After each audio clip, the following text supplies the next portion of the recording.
नमस्कार, मैं मृदुला श्रीवास्तव सी न्यूज भारत में आपका स्वागत करती हूं। वक्त हो गया है न्यूज बुलेटिन का।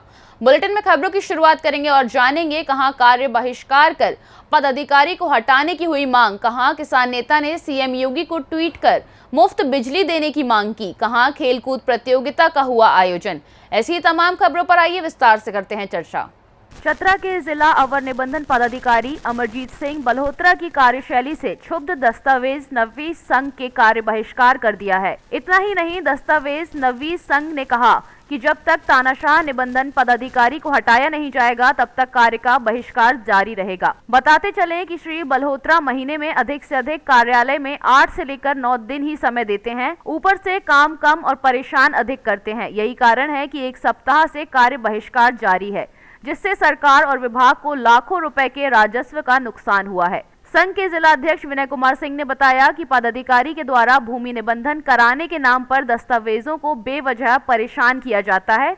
इनके द्वारा सरकार के गाइडलाइन को ताक पर रख दिया जाता है। खतियान, पंजी 2, शुद्धि पत्र आदि को नजरअंदाज कर एलपीसी की मांग की जाती है। प्रभारी निबंधन पदाधिकारी के कार्य से हम लोग असंतुष्ट होकर के 1 सप्ताह से भी अधिक दिनों से उनके यहाँ कार्य बहिष्कार किए हुए। इसका मुख्य कारण है कि यहाँ समय कम दे पाते हैं। दूसरा है कि जो विभागीय दिशा निर्देश है उससे ही हट के काम करते हैं। खतियान का सच्ची प्रतिलिपि है जो एससी के हस्ताक्षर से प्रमाणित है, उसको न मान के अंचल से एलपीसी प्राप्त करवाते हैं, जो टेढ़ी प्रक्रिया है। काफ़ी परेशानी होता है, समय भी लगता है, खर्च भी होता है। और यहाँ लोग आवश्यकता की पूर्ति के लिए अपना अचल संपत्ति को बिक्री करता है। किसी की लड़की का शादी है, किसी का बीमारी का इलाज है, किसी को बेटा के पढ़ने के लिए ज़रूरत है, और वो सब समय पर ना होने से उस सब काम लोगों का नुकसान हो जाता है। लेकिन ये जब भी जाएंगे तो टेढ़ी प्रक्रिया में जाएंगे, और जिसमें एलपीसी ले आवेंगे उसमें खतियान भी खोजेंगे। खतियान है तो एलपीसी लाइए, एलपीसी है तो खतियान लाइए। किसी न किसी तरह से मामला को टेढ़ा करना इनका काम है। और अक्टूबर माह में 18-19 दिन ओपनिंग डे है, लेकिन इनके द्वारा मात्र 9 दिन कार्य किया गया है। उसी तरह से नवंबर माह जो है उसमें अब तक आज 30 तारीख है, लेकिन लगभग 7 या 8 दिन इस महीने में भी अंदाज से कह रहे हैं, उससे भी कम ही है, ज़्यादा नहीं है।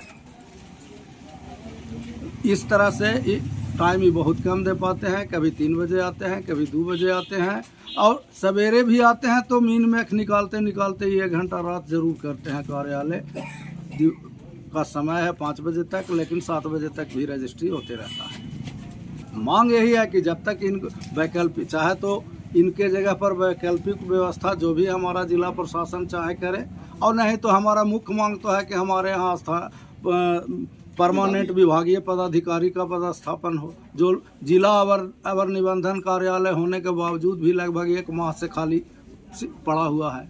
और जो भी पदाधिकारी जिला से आते हैं वो उनके साथ किसी न किसी तरह का समस्या होता ही है। हम लोग 1 साल से परेशान हैं, जिससे निबंधनार्थी भी परेशान है, और दस्तावेज लेखक के सामने तो भूखमरी का स्थिति उत्पन्न हो ही गया। तो हम लोग क्या करेंगे? जब ये काम करते ही नहीं है तो हम लोग नहीं करेंगे। जब इनके रहने पर भी काम नहीं होता है तो ऐसे भी हम लोग बैठे हुए हैं। लगभग 250 से 300 के वाला पेंडिंग है, जिसमें कोई न कोई कारण लगा के रुका हुआ है। चतरा से सी न्यूज संवाददाता लकी की रिपोर्ट। राष्ट्रीय अध्यक्ष भारतीय किसान यूनियन भानु ठाकुर भानु प्रताप सिंह ने ट्वीट करते हुए मुख्यमंत्री उत्तर प्रदेश सरकार योगी आदित्यनाथ से कहा, सादर निवेदन है कि किसानों के निजी नलकूप की बिजली 5 साल के लिए फ्री करने की घोषणा पर कोई संतोषजनक जवाब प्राप्त नहीं हुआ है। किसानों के हालात को देखते हुए निजी नलकूप पर बिजली मीटर न लगाए जाएं, पुराना फिक्स चार्ज ही ठीक है। गौरतलब है कि राष्ट्रीय अध्यक्ष भारतीय किसान यूनियन भानु ठाकुर भानु प्रताप सिंह ने ऊर्जा मंत्री उत्तर प्रदेश सरकार AK शर्मा को पत्र लिखा था कि किसानों के निजी नलकूप की बिजली फ्री की जाए, जिसमें Uttar Pradesh power corporation limited का जवाब आया है कि उत्तर प्रदेश विद्युत नियामक आयोग के जारी आदेश में नलकूप का विद्युत टैरिफ माफ करने का कोई प्रावधान नहीं है। वर्तमान में किसानों को नलकूप की बिजली रियायती दरों पर उपलब्ध कराई जा रही है। इस जवाब पर राष्ट्रीय अध्यक्ष भारतीय किसान यूनियन भानु ठाकुर भानु प्रताप सिंह ने असंतोष जारी करते हुए मुख्यमंत्री योगी आदित्यनाथ को ट्वीट किया है, क्योंकि 2022 विधानसभा चुनाव के दौरान खुले मंच से भानु ठाकुर भानु प्रताप सिंह का नाम लेकर योगी ने किसानों के लिए अगले 5 साल के लिए मुफ्त पानी देने की घोषणा की थी। मैं भानु प्रताप सिंह भारतीय किसान भानु का राष्ट्रीय अध्यक्ष सरकार प्रदेश सरकार से निवेदन कर रहा हूं कि जैसे चुनाव से पहले हमारे माननीय पूजनीय और संत जो हमारे मुख्यमंत्री हैं, उन्होंने कहा था कि हम किसानों को ट्यूबवेल की बिजली, किसानों का घाटा देखते हुए, किसानों को कमजोरी देखते हुए फ्री देंगे। लेकिन थोड़े दिन पहले कल परसों में ये एक हमको मैसेज मिला है जो ऊर्जा मंत्री के द्वारा कि बिजली फ्री नहीं दी जा सकती। तो बिजली फ्री नहीं दी सकती तो हमारा निवेदन है कि तो मीटर भी नहीं लगाई जा सकती। अरे ट्यूबवेल पे मीटर मत लगाओ। 5 हॉर्स पावर पे लेते थे 750 और 10 हॉर्स पावर पे लेते थे 1500, वो ही लेते रहो। यदि मीटर लगाओगे तो मीटर जाने कैसे क्या चलेगा, और जो तुम्हारे जेई थे वो उल्टा सीधा उसमें बिल लगाएंगे और ऐसी तैसी हो जाएगी इस किसान की, किसान मारा जाएगा। वैसे भी किसान गरीब है और आत्महत्या करता है, इसलिए किसान के पक्ष में या तो बिजली फ्री कर दो या रेट आधा कर दो। यदि कुछ न कर सको तो जो पुराना वाला रेट है 5 पे 750 रुपया और 10 हॉर्स पावर। एटा से सी न्यूज संवाददाता लखन यादव की रिपोर्ट।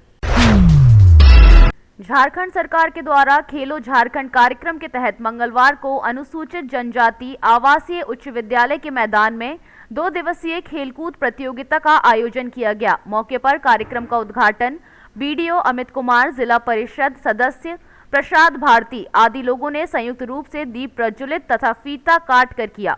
इस कार्यक्रम के दौरान 200 मीटर दौड़, गोला फेंक, कबड्डी, फुटबॉल, क्रिकेट एवं भाला फेंक में स्कूली विद्यार्थियों को कला प्रदर्शन कर अपनी भागीदारी निभाई तथा अपने कौशल को निखारने का अच्छा मौका प्रदान किया गया। इसके पूर्व में भी पंचायत स्तर पर प्रतियोगिता का आयोजन करवाया गया था। इसके बाद प्रखंड स्तर पर अच्छे प्रदर्शन करने वाले विद्यार्थियों का चयन किया जा रहा है। मौके पर मंच संचालन का कार्य शिक्षक विनोद कुमार यादव एवं अशोक कुमार पासवान ने किया। संपूर्ण कार्यक्रम को सफल बनाने में बीपीओ ईश्वर राम, रजत उपाध्याय एवं प्रखंड क्षेत्र के विभिन्न स्कूलों के प्रधानाध्यापक, सहयोगी शिक्षकों ने अपनी अहम भूमिका निभाई। अभी खेलो झारखंड का आयोजन किया जा रहा है, तो आपको भी मुख्यमंत्री खेल योजना के तहत प्रखंड स्तरीय खेलकूद आयोजन करवाना है, तो ये आप कब करवा रहे हैं? या फिर ये रिबन है ना जी, एक्चुअली हम ये स्टार्ट करवाने वाले थे। अभी अगर होगा तो इसको इस खेल के बाद 1 तारीख से छोटा कैसे होगा? उसमें भी इसी तरह से होगा या फिर उसमें खिलाड़ियों को ड्रेस वगैरह दिया जाएगा? खिलाड़ियों को ड्रेस के मामले में प्रावधान ये है कि जो जीत के जाएंगे उनको वहाँ पर स्पोर्ट्स किट मिलेगा जिला में, जो हमारा एक टीम उनको किट मिलेगा, उसी में ड्रेस वगैरह सारा चीज।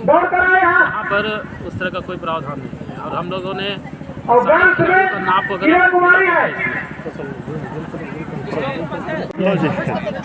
सरकार से फंडवा का मांग कहा नहीं करते। यहाँ पे जितने बच्चे आए हुए हैं खेलो झारखंड के तहत सारे के सारे स्कूल ड्रेस में आए हुए हैं। ऐसे में कैसे पता चलेगा कि खिलाड़ी कौन है और बाकी बच्चे समर्थन में हैं? ये जो है पहले से ही प्रस्तावित था कि हर विद्यालय में ये खेल होगा और हुआ, और उसमें जो प्रथम स्थान आए उसको लेकर के शिक्षक स्वयं आए हुए हैं लिस्ट लेकर के, और उसी लिस्ट के अनुसार यहाँ पर बच्चों को खिलाया जाए। तो किसी का कोई ड्रेस वगैरह नहीं है? ड्रेस नहीं बचा ऐसा है। झारखंड से सी न्यूज संवाददाता मोहम्मद साजिद की रिपोर्ट। जनपद कासगंज में आज मुख्यमंत्री सामूहिक विवाह समारोह का आयोजन किया गया, जिसमें जनपद के सभी ब्लॉकों में करीब 265 जोड़े वैवाहिक बंधन में बंधे। जहां गायत्री परिवार ने विधि विधान के साथ विवाह संपन्न कराए, वहीं जनपद के विकास भवन में ब्लॉक कासगंज और सोरो के 121 जोड़े वैवाहिक बंधन में बंधे, जिन्हें जिलाधिकारी हर्षिता माथुर, सीडीओ सचिन कुमार, डीडीओ संजय कुमार एवं सदर विधायक देवेंद्र राजपूत, भाजपा जिलाध्यक्ष केपी सिंह सोलंकी ने आशीर्वाद दिया। सामूहिक विवाह रखा गया है। यहाँ पर कितने जोड़ों ने वैवाहिक बंधन में? हमारे सरकार की योजना है और माननीय मुख्यमंत्री जी की योजना है ये कि हमारी जो क्षेत्र की गरीब बेटियां हैं उनके सामूहिक की शादी की जाए। जो गरीब व्यक्ति हैं बेटियों की शादी नहीं कर पाते हैं, ऐसे हमारे यहाँ पर 21 जोड़ों की शादी हो रही है। जो 70 जोड़े खासगंज ब्लॉक के हैं, 41 जोड़े सोलन ब्लॉक के हैं और 8 जोड़े खासगंज नगरपालिका से हैं और 2 जोड़े बेलनाम से हैं। इस तरह से 121 जोड़ों की शादी हो रही है। हमारे सरकार की बहुत अच्छी योजना है। माननीय मुख्यमंत्री को बधाई देना चाहता हूँ कि सभी गरीब बेटियों के हित का कार्य कर रहे हैं। बार बार धन्यवाद देना चाहता हूँ, बधाई देना चाहता हूँ माननीय मुख्यमंत्री जी को। तो ये गरीबों के लिए बहुत अच्छी योजना है। कासगंज से सी न्यूज संवाददाता मानपाल यादव की रिपोर्ट। रोहतास जिले के सासाराम समाहरणालय गेट के सामने जन अधिकार संघर्ष मोर्चा के बैनर तले सैकड़ों कार्यकर्ताओं ने जिला प्रशासन के खिलाफ जन चेतावनी धरना दिया। लोक संघर्ष मोर्चा के संयोजक शिवशंकर कुशवाहा ने बताया कि सासाराम नगर निगम बनने के बाद बहुत सारे पंचायत के ग्रामीण क्षेत्र नगर निगम में तब्दील हो गए हैं, लेकिन उन सभी ग्रामीण क्षेत्रों में नगर निगम और जिला प्रशासन के तरफ से अभी तक कोई सुविधा उपलब्ध नहीं कराई गई है और बिना सुविधा के ही ग्रामीणों से नगर निगम और बिजली विभाग के द्वारा अप्रत्याशित दर से टैक्स के रूप में कर का बोझ मासूम ग्रामीणों पर लाद दिया जा रहा है। जब तक ग्रामीणों को नगर निगम एवं जिला प्रशासन के द्वारा समुचित सुविधा उपलब्ध नहीं करा दी जाती है, तब तक ग्रामीणों को टैक्स की छूट सहित 25 सूत्री मांगों को लेकर प्रदर्शन किया जाएगा और जिला प्रशासन के द्वारा हम लोगों के 25 सूत्री मांगों को पूरा नहीं किया गया तो इसके बाद भी आंदोलन जारी रहेगा। धरना प्रदर्शन में जुड़े हुए हैं, किस लिए मुद्दे के लिए क्या धरना प्रदर्शन है? हम लोग का 25 सूत्रीय डिमांड है, जिसमें पहला डिमांड हमारा ये है कि नगर में जो साफ सफाई का ठेका एनजीओ को दिया गया है, ये ठेका प्रथा बंद हो, नगर निगम स्वयं इसकी जिम्मेवारी ले और यहाँ के कर्मचारियों से साफ सफाई का काम करावें। दूसरा बात है कि नगर निगम के अंदर रहने वाले कोई भी गरीब आदमी, चाहे किसी भी जात का हो, अगर उसके ऊपर छत नहीं है, ज़मीन नहीं है, तो उसको 5 डिसमिल ज़मीन मुहैया करावें। अगर प्रशासन इसको मुहैया नहीं कराएगी तो यहाँ बहुत सारे ज़मीन हैं, उस ज़मीन को स्वयं हम लोग कब्जा करेंगे और गरीबों में 5-5 डिसमिल बांटने का काम करेंगे। और नल जल योजना में जो बहुत बड़े पैमाने पर जो घपला घोटाला हुआ है, बुडको कंपनी के द्वारा जो बहुत बड़े पैमाने पर घपला घोटाला हुआ है, इसकी जांच की हम लोग मांग करते हैं। सीबीआई से जांच हो और जो नए पंचायतों से गांव जो मिले हुए हैं 70-72 को, उन गांवों में आज तक से नगर निगम तो ले लिया, उधर पंचायत से उसका विकास का सारा कार्यक्रम खत्म हो गया। विकास से पंचायत से विकास फंड आ रहा है, न नगर निगम उस गांव में विकास कर रही है। उस गांव की हालत जो है दयनीय है और उसका रजिस्ट्री का पैसा बढ़ गया। टैक्स सरकार लेगी, नगर निगम लेगा। हम लोग का डिमांड है कि जब तक से पूरा नगर निगम सुविधा नहीं दे पाता है, तब तक से उस गांव को टैक्स फ्री किया जाए और उस गांव में अब उसका जो बिजली का जो यूनिट है, जो नगर का यूनिट है, ये नहीं होना चाहिए। जो पहले का जो पूर्वोत्तर यूनिट है बिजली का, उस आधार पर मिलना चाहिए। तमाम तरह की सुविधाएं के लेकर के साफ सफाई, कब्रिस्तान, श्मशान घाट, पानी, ये सारे सवालों को लेकर के आज हम लोग धरना पर बैठे हुए हैं। हमारा ये धरना जो है आज 1 दिवसीय है, लेकिन अगर प्रशासन हमारी बातों को संपत्तिपूर्वक सुनता नहीं है, विचार नहीं करता है, 1 महीना के अंदर ये सारी योजनाओं में अगर हाथ नहीं लगाता है, तो हम लोग जो है कलेक्ट्रेट को बंद करेंगे और नगर परिषद को भी हम लोग बंद करेंगे। क्या नाम है आपका? शंकर सिंह कुशवाहा। रोहतास से सीनियर संवाददाता पंकज कुमार की रिपोर्ट। फिलहाल के लिए इस न्यूज बुलेटिन में बस इतना ही। अगर आप अपने क्षेत्र या शहर की खबरों पर निगाह बनाना चाहते हैं तो लॉग इन करें हमारी वेबसाइट www.cnewsbharat.com पर और जुड़े रहे दिन भर के खबरों के अपडेट्स के साथ। हर खबर आपके साथ, आपके हाथ।